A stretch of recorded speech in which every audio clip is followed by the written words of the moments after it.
NPP yet to settle on a candidate.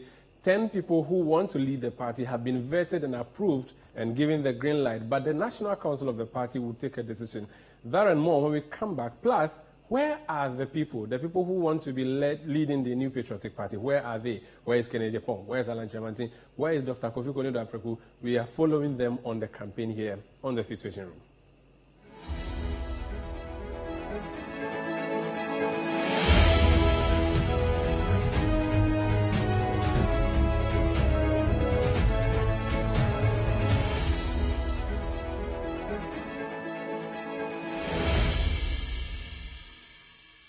You're welcome. This is the Situation Room. We do the analysis for you, the big discussions that happen here, everything political, the elections that are coming up. We do all the analysis for you here, and you won't get it anywhere else but on City TV. It's your world. It's a New Patriotic Party that is on the radar today because that party has, through its vetting, the Mike Okwe-led committee, cleared all the aspirants who want to lead it. But per the constitution of the party, if there are more than 5, there needs to be a special delegate, Congress, after which 5 people will be presented to the grassroots or the bigger base of the party where a decision would be made. Who is it going to be? But before that, what have they been up to? That's what we're going to talk about. Bernard, how is it going? It's been a busy week, Sanda. We have had interviews with some of the aspirants. Some have launched their campaigns. Some have been in Ashanti. Some have been in Central. Some have been in Western. Some are in BA. They are crisscrossing. Some have been on other networks. And you're right, this is the week the party said for now all 10 have been cleared. So things are going to get faster as we approach August. The party's vetting committee has done its job, but the National Council would affirm or disagree with that. I don't see them disagreeing because that would just lead to some more disagreement. For a party that is very, very conscious about unity, I'm not sure they're going to touch it. It doesn't look like it. And also time. They are behind time. That is also true. So they're really constrained. And they need to get a flag bearer because Mahama is all over the place. NDC is settled. They have parliamentary candidates. They know who is running where. You can start ordering your T-shirts from China, as we've been discussing on the breakfast show. We'll do the T-shirts here. We have to. Well, if the environment agrees for us. So people are ready in the NDC doing their things. He has gone on done some campaign tour in the Asin North constituency, a thank you of a kind and all of that. NPP is not sure who has to lead anything at all. So that is where we are now. Let's talk about the 10 people on the field. Who is where? Who are we starting with? So I think that this week belongs to Kwabena Agyepong because he launched his campaign. And for somebody who's not spending that much, when I say spending, I use it in a sense of when you see paraphernalia, you see the campaign team, he doesn't seem to be spending that much. He had very good coverage. He did a live campaign launch, spoke from a teleprompter, room of like 50 people. Delivered a powerful speech. Amazing speech, dressed well. And he was live on City, on a few stations, radio and television. That was impressive. I need to say that the advantage he has as a person is his media background, in addition to everything else. So eloquence is not his problem. And also because he was President Kufuor's press secretary for 6 years, he has relationships in the media, which I think he used because all the major media houses were there. Now think about this. If Bawumia or Alan or Kennedy did this, they'll probably, of course, they may have more resources. But Kwabena Agyepong's resources are more in terms of his relationships. He used it to good effect. That's true. So that was number one. And he's reachable. Yes. Then he gave a good speech, got some prominent people there. Kwabena was there, which is interesting. And he hasn't captured the media space throughout the week. But if you are analyzing the top 3 stories this week, Kwabena Agyepong is one of them, which is success. I think we shouldn't talk much. Let's bring in the video of Kwabena Agyepong. I mean, Bernard has said, he has been doing media work. Oratory is not his problem. He's an engineer, isn't he? Yes. He's also a sports person. He used to be a sports presenter on GBC in the good old days. He did politics. He worked with John Kufuor. He contested to be General Secretary of the NPP and he was elected. That's a big deal. He's the one who showed Sir John Pepper. And Sir John was very popular at the time in the New Patriotic Party. And for him to have defeated him is a really big deal. So let's listen to hear what he had to say to the party people who would vote for him if they agree with what he's saying at the launch of his campaign. At the level of our party primaries, 5 of my co-contestants are still members or former members of the economic management team. Another has been part of the system in Parliament and is a board chairman of a very vital public utility. Whilst we are all brothers, and hopefully when we soon start talking about presidential primaries in our party, we should be saying brothers and sisters. But unfortunately, there's no lady in the 10 aspirants so far. We must be honest enough to admit that the Akufo-Addo government, despite chalking successes in road and health infrastructure, tourism, and of course education, it has struggled to deliver on a number of fronts. We started out saying that we're breaking dependency on the Western donor agencies. The slogan, Ghana Beyond Aid, rang from the Jubilee House with intensity and vigor. But today, we lie on a stretcher before the International Monetary Fund, the IMF, and Ghana has become, in the eyes of many, a case study of how not to do it. It is true that the international climate has been hostile, but how many countries have had inflation skyrocket to 54%? And in fact, food inflation hitting the roof. And our city only just slightly recovering after a wild tailspin last year. These are stark signals of economic distress, and we cannot hide these facts. We've had to endure a painful debt exchange program with our pensioners laying siege at the finance ministry. Our party, the MPP, cannot afford to put forward those who led us to this state. I want to repeat myself. Our party, the MPP, therefore, cannot afford to put forward those who led us to this state and expect Ghanaians to embrace them during the 2024. If you're watching this without looking at the screen, you would be pardoned if you thought that was Johnson Asiedu Nketia, the chairman of the NDC, speaking, or John Mahama, jabbing the very government that is in power. But no, this is someone who has MPP blood in him, and he celebrates himself as one of the persons who have been in the party the longest. That's Kwabena Agyepong, delivering on the economy. And Bernard, the economy... I think you're not being fair to... No, but he is talking about the economy. He says they put the economy on the stretcher. He did say, you know, I think because our politics has not been truthful, we are surprised when somebody speaks the truth. Mm-hmm. But that's what we need. I'm not surprised, I'm impressed. But he did not sound like Johnson Asiedu Nketia. He did, Bernard. No, he did not, because he said this government has chalked successes in health, infrastructure, education, and other things. Yes. But we have to admit, okay, so it's do you think Johnson Asiedu Nketia will say that this government has chalked successes in infrastructure? My point so is... I'm just saying that. I know what you're trying to say, but I'm saying that Kwabena Agyepong and the other 8 or the other 9, they have this difficult job of trying to be credible by speaking the truth, but also appealing to their party base. Now, your party base is an echo chamber. They want to hear what they want to hear.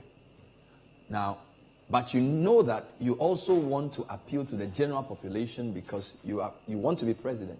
So you have to be consistent. Mm-hmm. So it's a difficult road to travel when people are going through difficult economic times.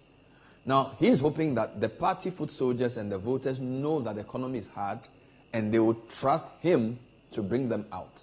But the problem he and the others have is that a party foot soldier doesn't want to be told his party has failed. And it's trying to be different but still being the same. So it's a tough ask. But it's a bold one for him because, for me, the economy... 2012 it was corruption, 2016 was corruption, 2024 is going to be economy. That's the big issue, or the big ticket issue that's going to be on the campaign. He has laid the points clear. He has celebrated where celebration is needed. But he says the things that have to be said, the things that ordinarily you will not hear a communicator of the government conceding to.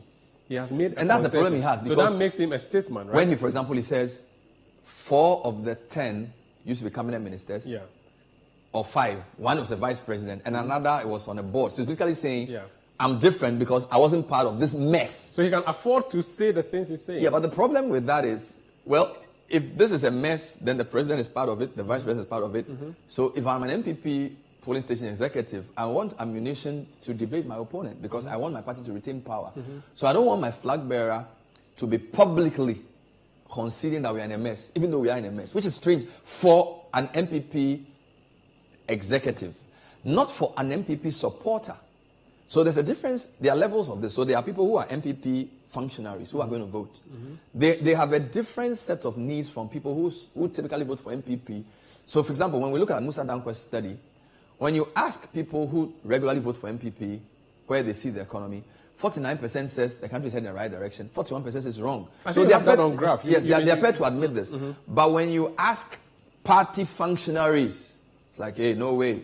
Don't touch it. Do you understand? So that's a problem not only Kwabena Agyepong faces, but it's a problem that all but Bawumia will face, in the sense that, as we would find out when you listen to Bawumia's speeches, he has nowhere to hide.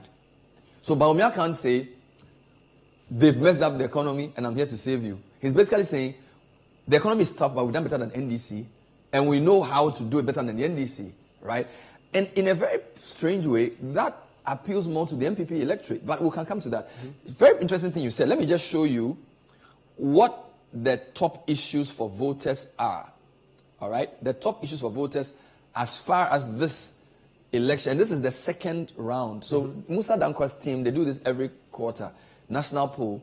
They ask people, what's the most important thing you look out as a voter? What's important to you in this election? What matters to you? All right. Now, Sanda, they've disaggregated this into 17 or so responses, right?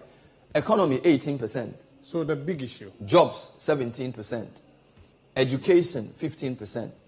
Corruption, 10%. It's risen from the top. April.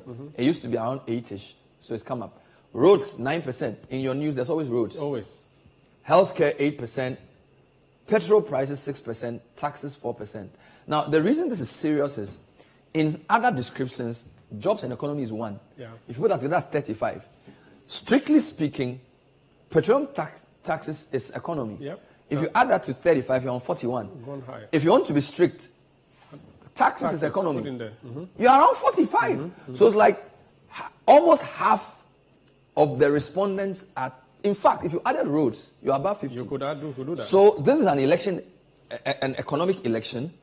So for the candidates to be sort of criticizing their own government for the economy and presenting themselves as a solution may be a good strategy for the public, for the electorate. But not for internal purposes. That's the issue. So I see his big problem, as I saw with Ejaku, who I interviewed a day before, who also had to admit the same thing. But what if you are the type of party member who says, listen, of course I've messed up, who never forgot before. I mean, I'm quoting this gentleman who does a lot of beautiful music. Yeah. They should rather be doing that. Introspection and say, we have not done well. This guy says he will lead us out of the mess that we have created ourselves. How about that? Because there's a school of thought that says, if you crash, present a new driver to lead or to drive the bus. That will be true if, and this is the reason why a lot of civil society is saying, let's expand the electoral college. If every card-carrying member of the MPP or NDC or CPP voted, that's people in the millions. Those people know what they feel about the economy and they want the truth. But when you have 1,000 people, vested interests, they won't admit this, because a lot of them are not even voting necessarily because they think this is the best person.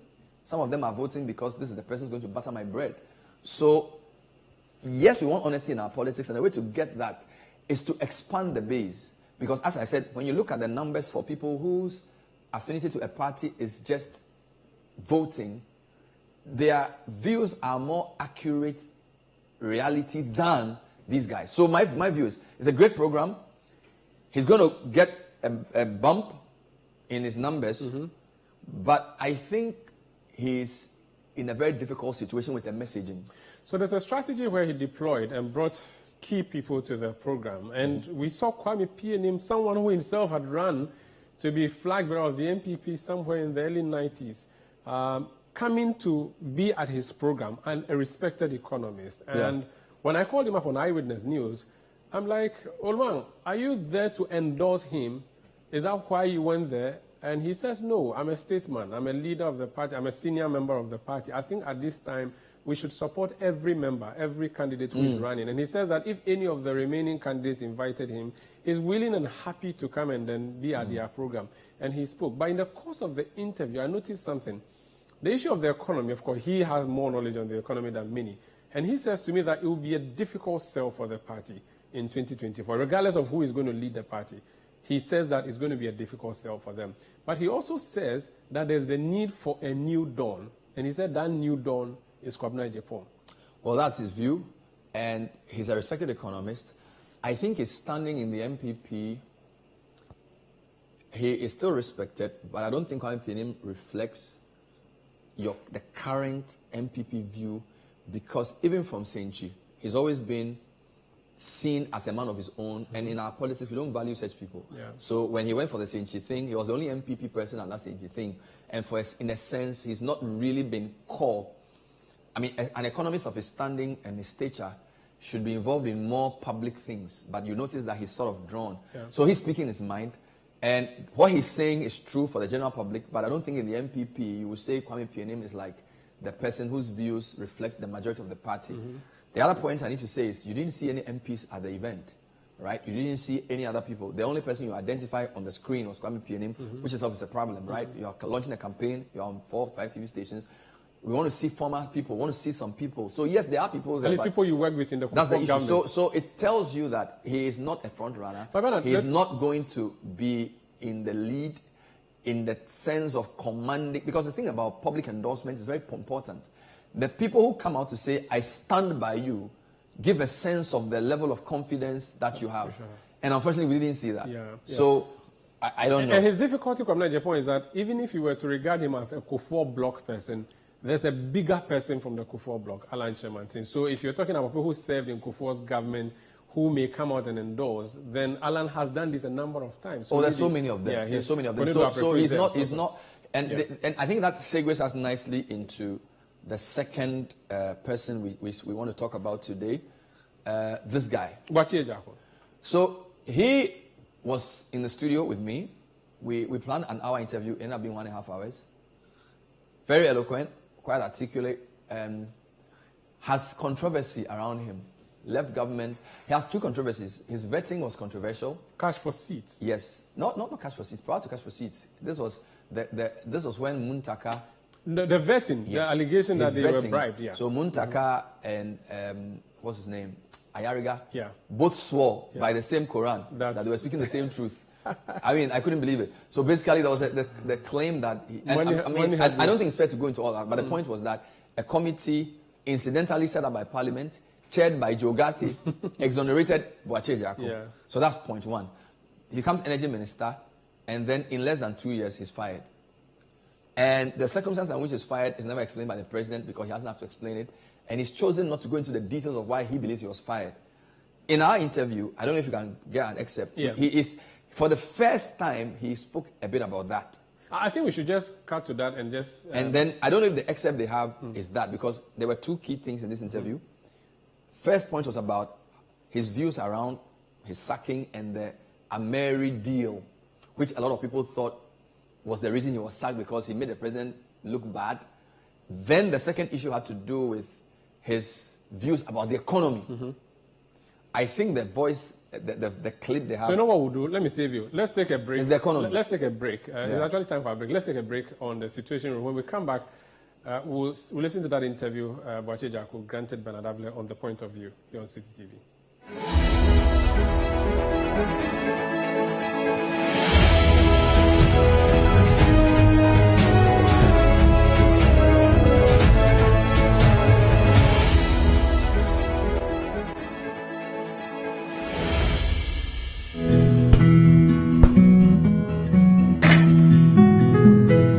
Is the neighborhood I'm having my twins. The very reason why I took it for us. See, the price is very good and it's spacious to contain all of us.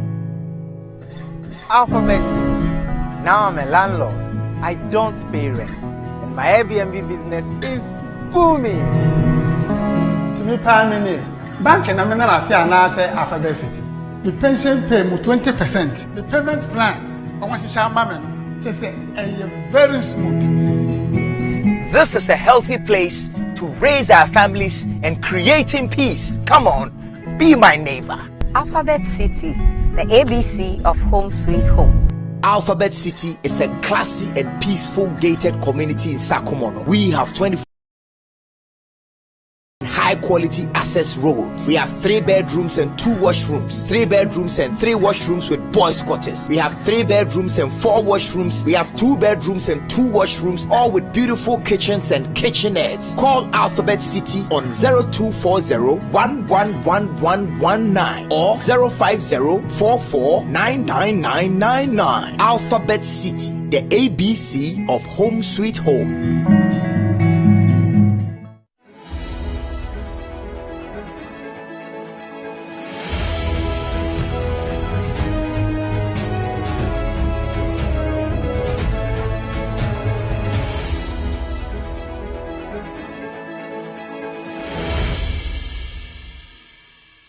You're welcome back. This is the Situation Room on City TV. Before we took the break, we were telling you about Bawumia Agyepong, who is also one of the 10 persons wanting to lead or hold the flag of the New Patriotic Party into election 2024. Bernard interviewed him on the point of view. He talked about the time you had to extend it. When he went for vetting, he spent like 5 hours there.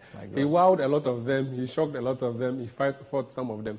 But he talked about the Ameri deal, which was a controversial one, which led to his exit from government. Summarize for what he said before we talk about it. Which we believe led to his exit because he was removed around July, August 2021. Oh, no, sorry, 2018. And this was in the heat of the controversy about the Ameri deal and the fact that many people thought that the renegotiated deal was worse than the original deal NDC signed and that the president had given an executive approval to the deal, which deal Parliament thought was more expensive. So there's a lot of people who felt that he was sacked because of this. Now the questions I asked him was, okay, you say you want, I asked him a question, what is your ideal person to be president? He says the person must be humble, the person must listen, know how to work with people. And I said, okay, well, when you went through this Ameri challenge, the VRA, the workers said, we don't agree with you. That's number one. Number two, the AG and the finance minister who was supposed to co-sign this deal didn't defend you, they didn't send any letter in accompanying you. Where does that leave your credentials of working with people? So that's what sort of provoked him to get into the whole deal. He says, look, Cabinet decided to do this. Vicky Bright and Addison were the guys who did the work. I was the figurehead implementing a collective decision. So in a sense, he's saying, I was the fall guy. It wasn't my personal decision. Do you understand?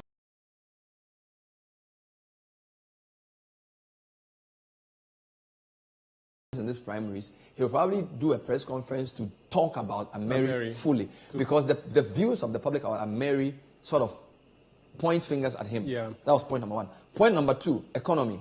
I asked him, all right, you left government after 2 years. Bawumia has been in government since. So first, where do you see the economy? He says, we have to admit the economy is not bad. And I said, okay, well, fine. You did 2 years. It's a collective decision. Should I blame you for the economy? That's the other issue here. So, and there's the same Kwabena Agyepong problem, right? Once you've worked in the government, whether you're a 3-year Koto, Alantra Martin, a Bawumia Agyepong, it's difficult for you to wash your hands off. Even if you did 1 week. And he said the IMF, we should have gone earlier. I pushed him on that. Again, a lot of people said this, that the time went for the IMF didn't give us a good deal. That's what he felt. So my point is, you have a lot of issues with the way the economy has been managed. Okay. But that's the same economy you're going to compete with the NDC against. How are you going to resolve this? I think we should just see excerpts of what he told you on the point of view. At the level of our party primaries, this interview very carefully. I remember one of my colleagues interviewed Kwabena Agyepong after the first round. Because Akufo-Addo hadn't had the 50 yet. And he asked Kwabena Agyepong that who would he support? And then Kwabena Agyepong said to him, when you look at our faces here, do you think there's anybody in the 16 who would support Alan? Because Alan was second at the time. So the impression I got from that interview was that everybody apart from Alan would go for Nanado. Well, because they felt it was a protest. As a protest. And it happened. So my question is that you can't speak for the others, but is that the same thing happening now? These dynamics play out. I wouldn't be surprised. And I know, as we talk amongst ourselves, the 8 or so who regularly talk amongst ourselves. The 9 or the 8? The 8. 8 of us regularly talk. We are breaking the 8. Well, we pardon the pun. The So are you saying there's a second round? That group of 8, and I'm talking about the 8 excluding the vice president. Yes. It's very likely that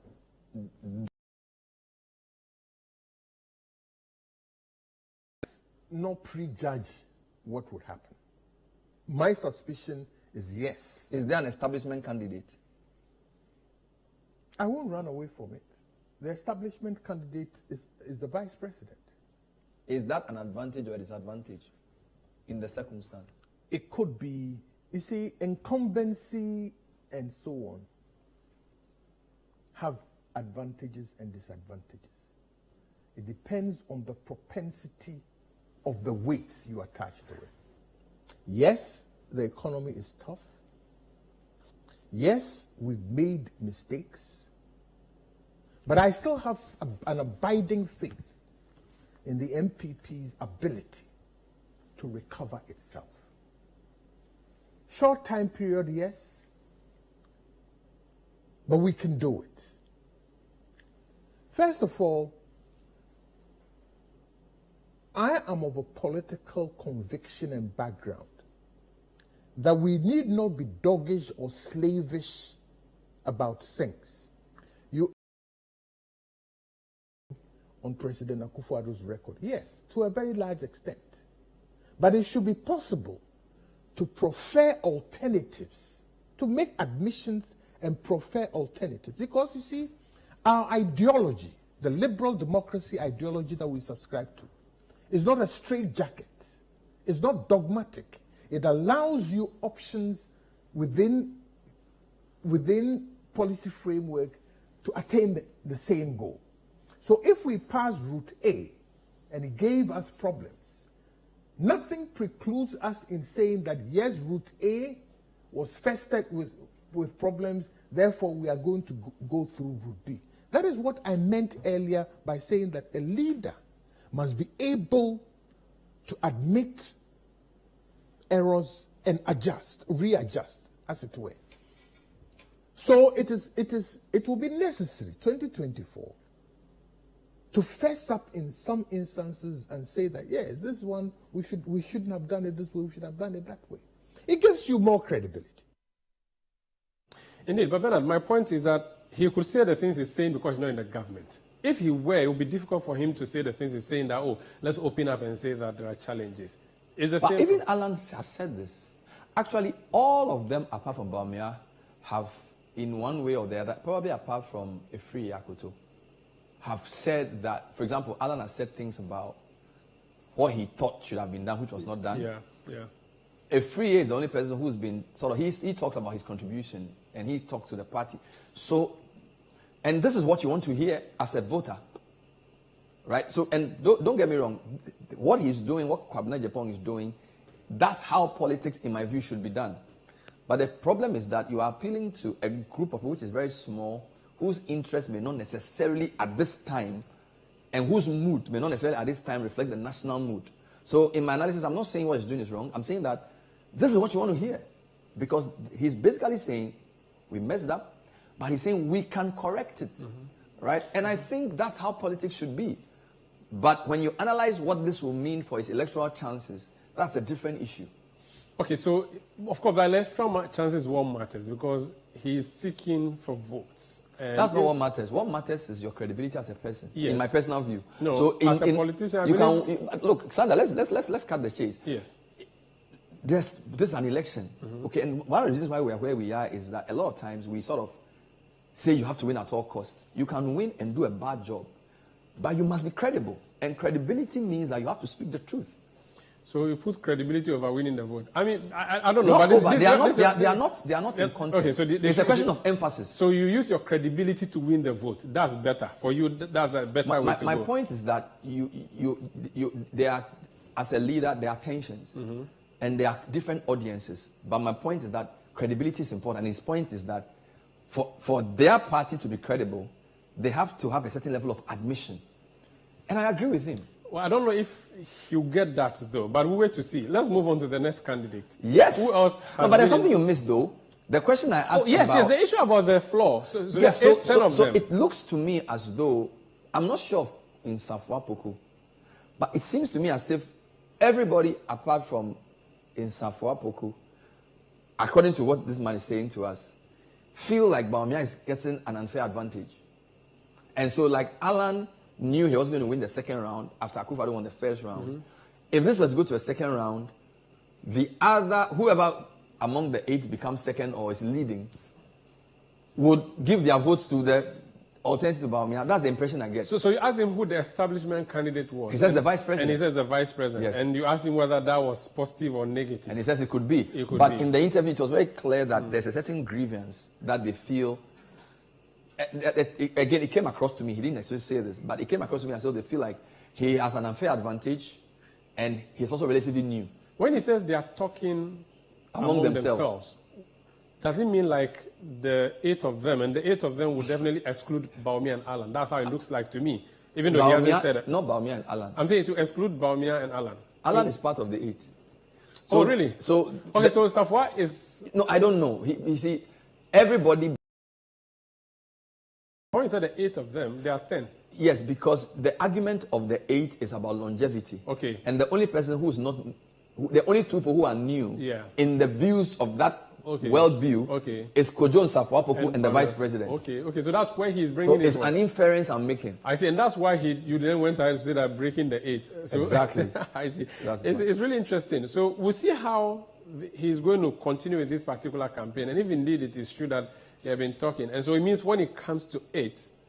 So the argument is that for the pollsters are saying if Bawumia is to win this, he must win it in one round. He shouldn't go for round. If he doesn't win in the first round, it appears the others who would follow, if he's in the lead or he's second, would throw their weight behind somebody but him. That's what I gleaned from this. So that's what it means. All right. Yes, that's what I gleaned from this. And incidentally, he was campaign manager for Nana Danko Akufo-Addo in 2012, yes. So it is a big deal. When he says the things he's saying, they are really big. Which other candidate are we following on this? Dr. Bawumia has been in Ashanti region for at least 7 days. He's back in Accra to attend a cabinet retreat. We've noticed a rise in his numbers in the polls after picking the forms. His people did warn that, look, in April, he's close to everybody else because he hasn't really come out.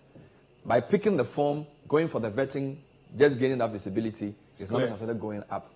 He was in the Ashanti region. What impressed me was the tree he spoke. I didn't know his tree was that good. It wasn't great tree, but he was correct. He was on point. I was shocked. You can listen to him. You win the election, no say you back a baimo 6.5 years. Any na you wo a baimo. When you na so bet me a dear dance say. Ushe ejuma MPP ya ye na o de compare ye ejuma NDC omo ye ube wo say ye de ye ejuma sin omo pa. Enya sa. Ya ye ejuma pa asin omo. Ushe in almost every area. Ya ye ejuma sin omo. Roads, ya ye ejuma sin omo. Railways, ya ye ejuma sin omo. Classrooms, ya see more than them. Hospitals, we are building more than them. Rural telephony, yeah, more than them. Astroturfs, ningina, yeah, FSing homo. Oshasua, yeah, factories, asing obia. Yeah, the Zongo Development Fund, aba. Yeah, the one constituency, one ambulance, aba. One district, one warehouse, aba. And then, yeah, the digitalization, so aba. And yes, sir. Yeah, the Ghana card about digital address about minimum mobile money interoperability about and then MTN uti money sika ma obi wa owo Vodafone first unti me yes sir and then Momo account uti me yi sika to bank account mo uti me yi sika from bank account to Momo account and yes sir Ghana is the only country in the whole of Africa ubeti me yes sir the whole of Africa. And then, ubitimi manu sika from Abrochirina beto mobile phones. And yes, sir. First, no just Western Union. Now, Coastal Line. And yes, sir. And then, ufie. Now, ubitimi renew national health insurance. Mobile phones. Utimi to your water bill, electricity bill, eto electricity credit. Ingina o mobile phone so. And digital, digitalization. License, easy. Oh, port, you near my paperless, easy.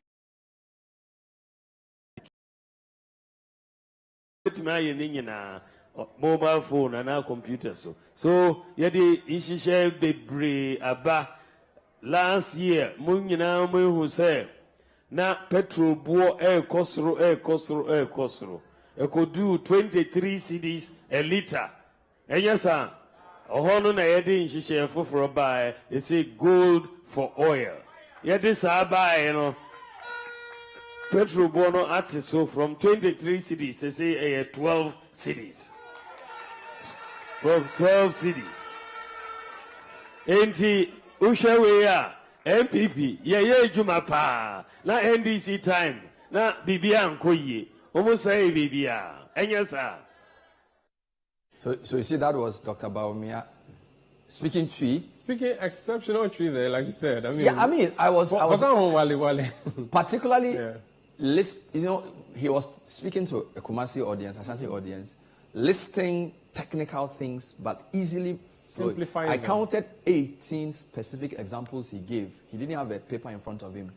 When we were following, that's incredible. When we were following the John Mahama and the rest of the people, their campaign, the NDC campaign, there was a point you made here that Mahama was doing a national campaign. The others were attacking, as in like campaigning against the candidate for the flag rising. He's going against NDC and Mahama. Not necessarily his competitors. So and that's why I said that the insight from the campaign is that he knows he can't run away from the economy. And you notice he didn't start with the macro.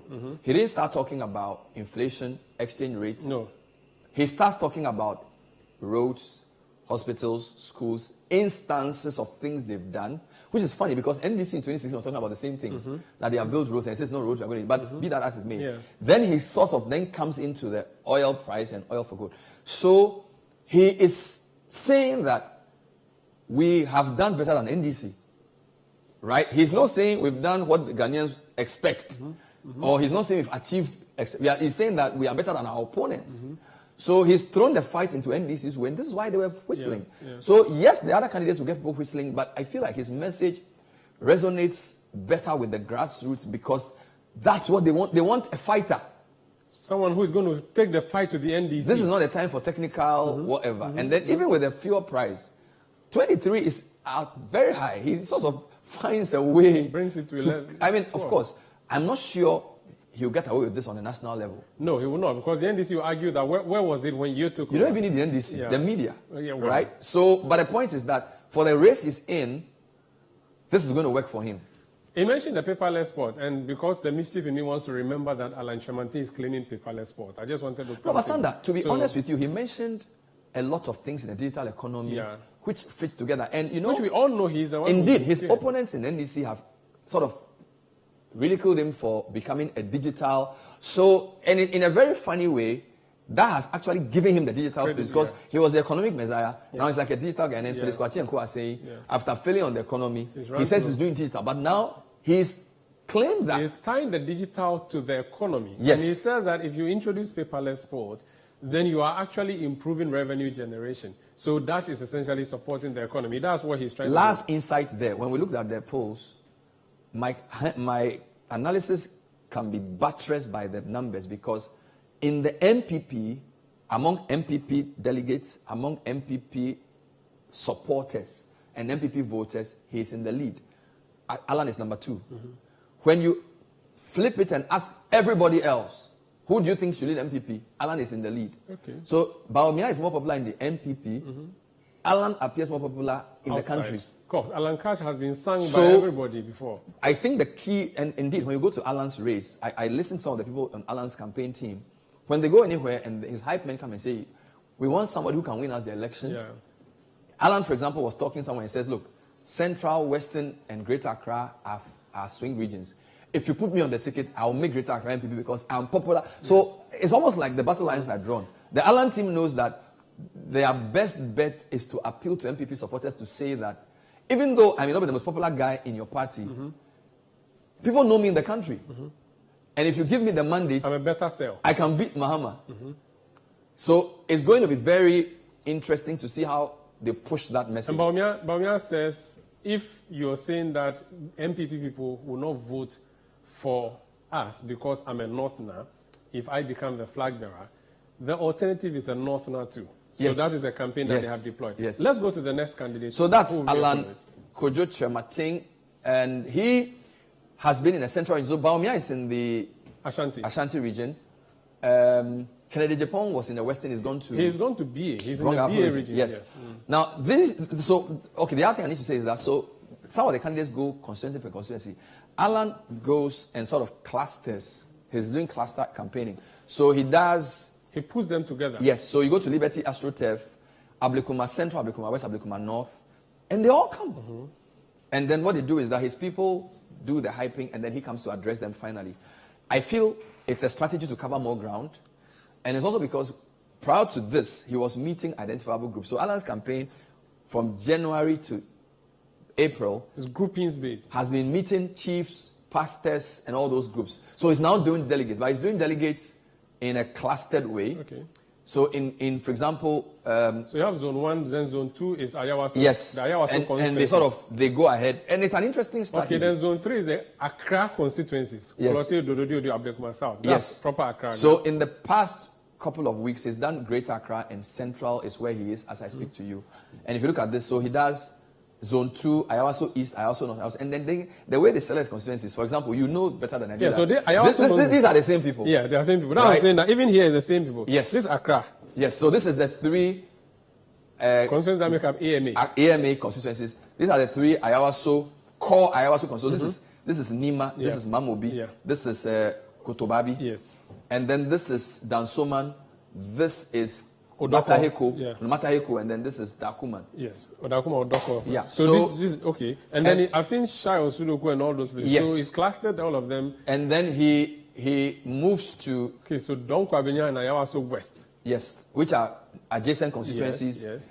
Shai Osudoku, and they put this out. They also, the other thing I need to say, they stream, his team streams live everything they do. So there's a lot of content on what he's doing on social media. So when he meets the delegates, and they have their song, Alan Cash, Beba, and all that. Yeah. So it's very interesting. You notice Bawumia's campaign, the supporters are indoors.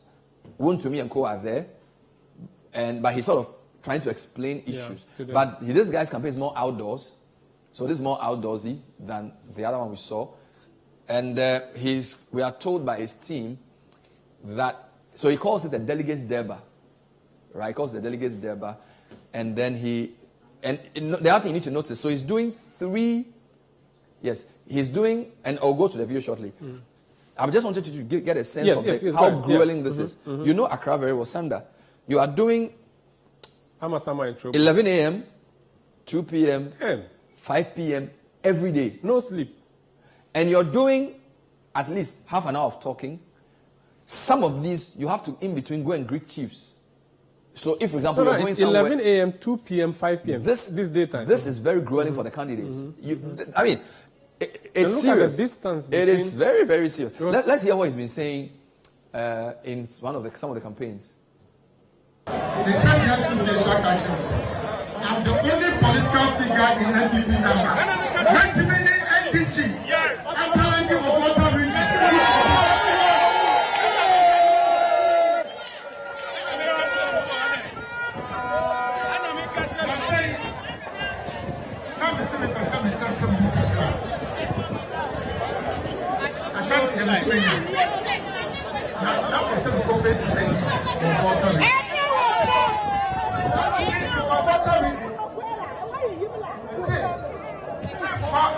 Party office.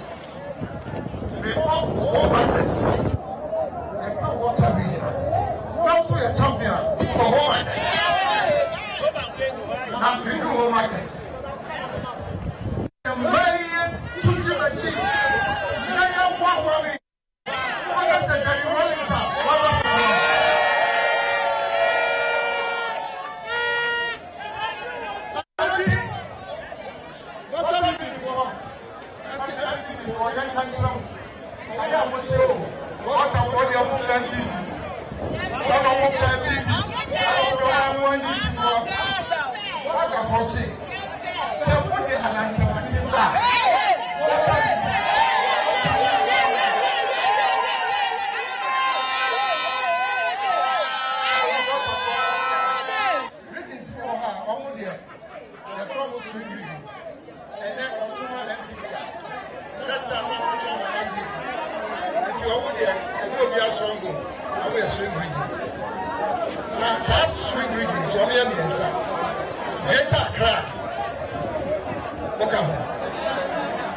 Central region, Western region, we are swing regions. Greater Accra for say yes, they are swing region, and we are proud to say they are swing region. Name one, somebody Alanchemati Batia. Alan Jimboni Wally. Alan Jimboni Wally. Yakababa. Greater Accra will tend to MPP.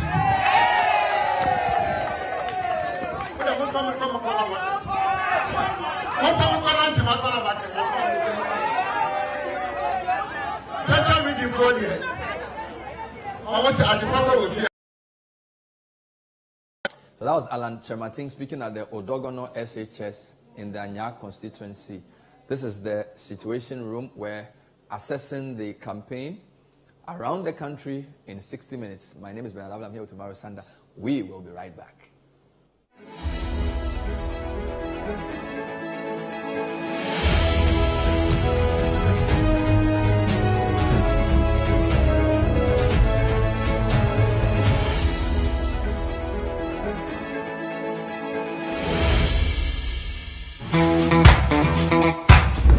Get ready to witness a remarkable fair to showcase the rich diversity, talent, innovation, and mastery of made in Ghana products and services with the This is Ghana Exhibition 2023. City TV and City FM will allow you to immerse yourself in a vibrant showcase of authentic Ghanaian products and services in the biggest trade fair and exhibition for local SMEs, startups, research and manufacturing industries, homegrown businesses, and indigenous corporate bodies Ghana has ever seen.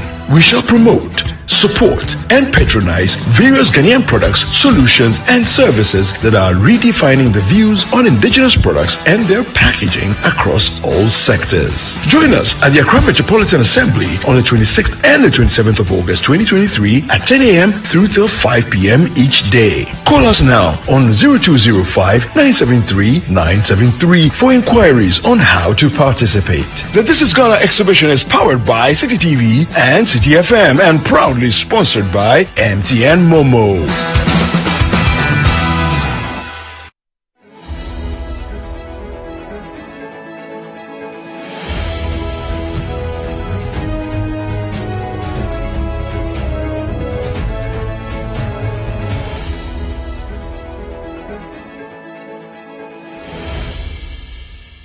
This is still the Situation Room. We're going around the country in 60 minutes. My name is Bernard. I'm here with Umaru Sanda. Madu. So far, we've spoken about the big issues for the week. Kwabena Agyepong launches campaign, live event on television. Kwabena Agyepong was on TV, City TV. Kwabena Agyepong was on Joy TV as well this week. And of course, Dr. Bawumia was in Ashanti region. We just showed you a video. Alan Chemating was speaking to delegates. Sanda. But the main object of a political party is to win power. Now, if you're a member of the New Patriotic Party, ultimately what do you want? You want to have the Jubilee House again. You want to break the 8. So you don't want to only vote for a flag bearer who is popular in your party. You want to vote for a candidate who is popular nationally. Dr. Bawumia is a vice president. That is big.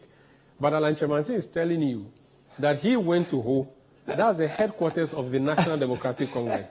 And he says he deliberately went there to test himself, to assess himself. In the market. And he went to the market and he said he puts the crowds he got close to what Rawlings used to make in the market. Audacity. I mean, the audacity to make that claim. But it says something. So if he goes to Whole Market and he gets the people celebrating and singing Alan Cash, I don't know if maybe because in the past, Volta region people liked Alan because they thought that Alan would beat Nana and then they ultimately beat Alan. I don't know what the plan was, but he has become a national guy. He's become a national figure. And he says he's popular. In Greater Accra, he says the people of Greater Accra have assured him that they will vote for him.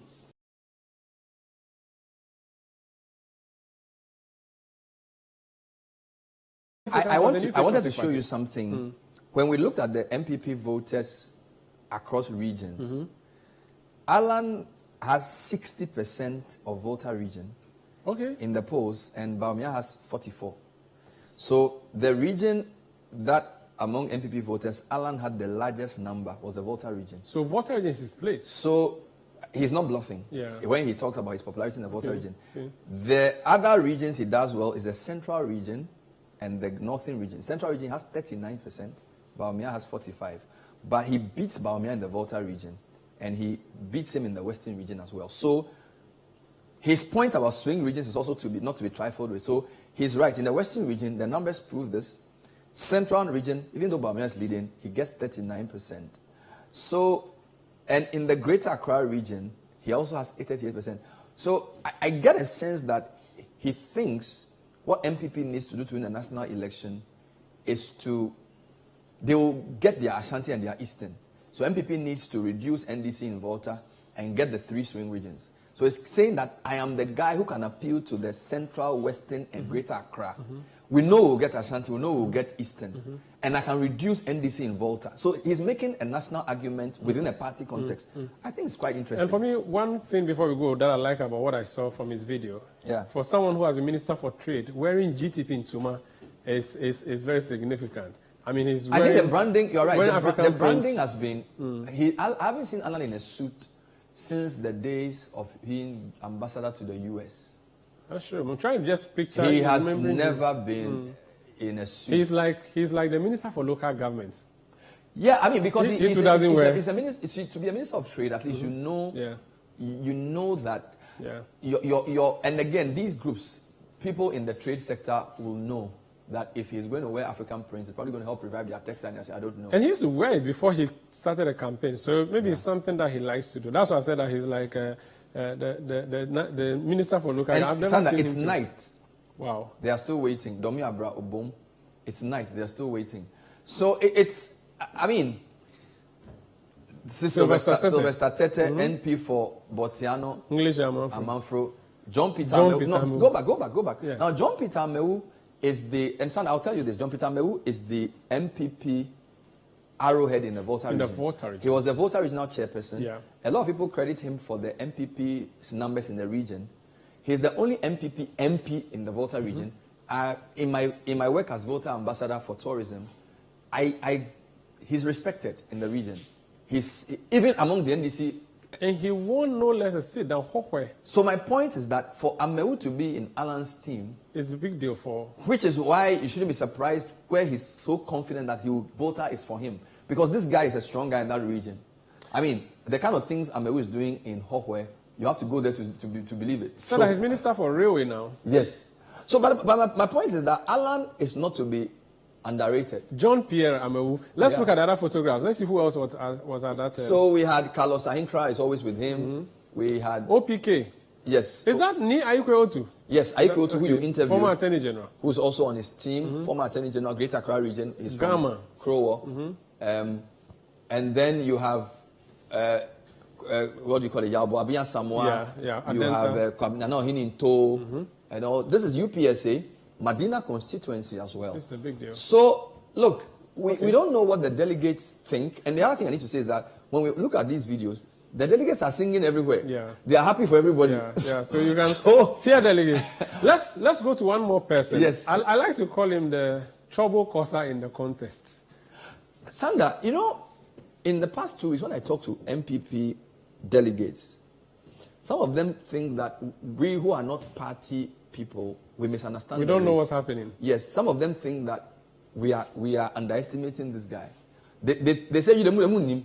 That's what they say. Man, the morning I woke up at dawn to watch swearing, taking the oath of office.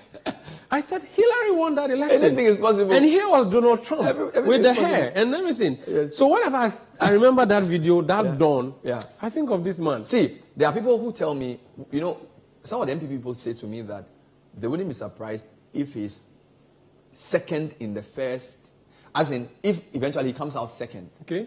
which is a long way from where he was a year ago. Yes. You know, and his people actually believe that he can win it. And he was not even in the running maybe 2 years ago. And you know the thing, he says, we don't need change. Change needs us. Let's see some of the videos. He's been moving around. He was in the Western region. He's gone to BA. So this Doma is Bono region. And the other thing I need to say is when I go for NPP events and Kennedy is there, you know where Kennedy or Wontumi is by the number of people who follow him. It's true. When he comes to your radio stand, everybody will come to him. Just to come and just admire him. Yes, so Kennedy, and you know for me... So this Doma is, where else has he been to? He did Western before he went to Bono. Okay. This is Bono region proper. Yeah. So Doma is... He'll be in Sunyani tomorrow. Yeah. And the other thing you need to know is that he uses media very effectively. So this is what I need to say to you. Because he has a lot of media houses, if he's coming to a place, they usually do media events before he comes. So sometimes a host can be promoting Kennedy for like 1 hour. Then he'll come to the studio, and then Sanda, the people will go and gather outside and they are waiting. Kennedy is here. Kennedy is in town. This is Volta region, yes. Oh wow. Okay. I think he may have taken the challenge from Kennedy is you know, you underestimate him at your own peril. Yeah. Although I need to say that I sense that the delegates, you know, his campaign has been a bit negative. Yes. In terms of attacks. And I feel like he may have to temper that if he wants to appeal to certain kinds of delegates. So you don't want to be saying the things. You don't want to arm your opposition too much. Yeah, because if you do that, then they just play your video back for you. So look at all these Agotimes. I mean, these guys are making the kilometers. These guys are... So Agotime Shofi is between Ho and your village. Yes, it's not an easy undertaking. The amount of money and resources you need to pull this off. And this is like 3 or 4 a day. And this is an MPP group meeting him. And this is 3 or 4 a day. Okay. So there's an organization, there are cars, there are people. You know, it's not easy. And then some of them they travel from the villages and come. To come and meet. So to say you want to be president... You need to pull the numbers. And Alan Chemate says that if you want to test your popularity in the NPP, go to Ho Market. In fact, go to Ho or go to Ketu South. Go to Aflau. Yes. Go to Aflau or go to Ho. Or go to Ho where Amewu is there. So maybe you can say it's an NPP place. But he went to Ho. Go to Aflau. So Dr. Bawumia, when are you going to Volta region? Kwabena Agyepong has gone and come. No, but it will shock you. He will also pull a crowd. Yeah, I mean, of course. He will. And you know the delegates, Bernard. The delegates. Yeah, delegates. I mean, when I interviewed John Boyd just before the election. I mean, election night when the voting was happening. By dawn time, it was just, and the people abandoned and when the buses going home. They left. We have run out of time, so we have to end it here, Sanda. Yes, indeed. That would be it for Situation Room on City TV. We'll be back next week, Thursday at 3 p.m. Do make a date. My name is Umaru Sanda Amadu and Bernard Koku Able. Thank you, Sanda. We'll see you next time. Bye-bye.